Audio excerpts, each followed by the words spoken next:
বিশ্বখ্যাত Islamic scholar doctor Zakir Naik আগামী 28 November বাংলাদেশে আসার সম্ভাবনা রয়েছে। এই ইসলামিক স্কলারের এমন খবর ছড়িয়ে পড়ার পরই জাকির নায়েকের ঢাকা সফর নিয়ে গভীর উদ্বেগ জানিয়েছে মোদি সরকার। তার সেই সফর নিয়ে এবার প্রতিক্রিয়া জানিয়েছে অন্তর্বর্তী সরকার। বিস্তারিত জানাচ্ছেন শেখ ফরিদ। আগামী 28 নভেম্বর বাংলাদেশ সফরে আসছেন জনপ্রিয় ইসলামিক বক্তা ও গবেষক ডাক্তার জাকির নায়েক। তার সফর নিয়ে গত 30 অক্টোবর গভীর উদ্বেগ জানিয়েছে মোদি সরকার।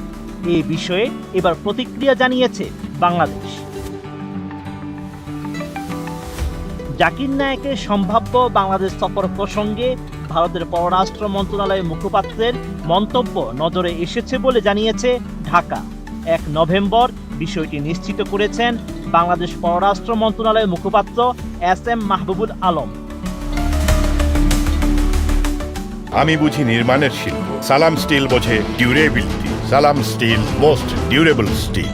তিনি জানান, ভারতের পররাষ্ট্র মন্ত্রণালয়ের মুখপাত্র একজন বিশিষ্ট ইসলামিক স্কলার বা ধর্মীয় ব্যক্তিত্বের সম্ভাব্য বাংলাদেশ সফর প্রসঙ্গে যে মন্তব্য করেছেন তা বাংলাদেশের নজরে এসেছে।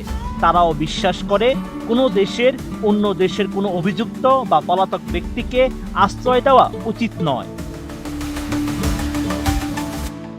এর আগে গত 30 অক্টোবর ভারতের পররাষ্ট্র মন্ত্রণালয়ে নিয়মিত সংবাদ সম্মেলনে মুখপাত্র রণধীর জয়সওয়াল সাংবাদিকদের প্রশ্নের জবাবে জানান, ভারত আশা করে জাকির নায়েক ঢাকা সফর এলে তার বিরুদ্ধে বাংলাদেশ সরকার যথাযথ পদক্ষেপ নেবে এবং নয়াদিল্লির নিরাপত্তা সংক্রান্ত উদ্বেগ দূর করবে। রণধীর জয়সওয়াল আরও জানান, তিনি একজন পলাতক আসামি। ভারতে তার খোঁজ চলছে, তাই নয়াদিল্লির আশা তিনি যেখানেই যাক সেখানকার লোকেরা তার বিরুদ্ধে যথাযথ ব্যবস্থা নেবে, নয়াদিল্লির নিরাপত্তার উদ্বেগগুলো পূরণ করবে।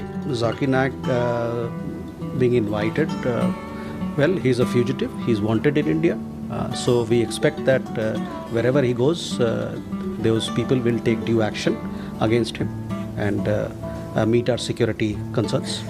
স্পার্ক ইভেন্ট ম্যানেজমেন্ট সূত্রে জানা যায়, আগামী 28 নভেম্বর ঢাকায় আসতে পারেন বিশ্বখ্যাত ইসলামিক ব্যক্তিত্ব ডাক্তার জাকির নায়েক।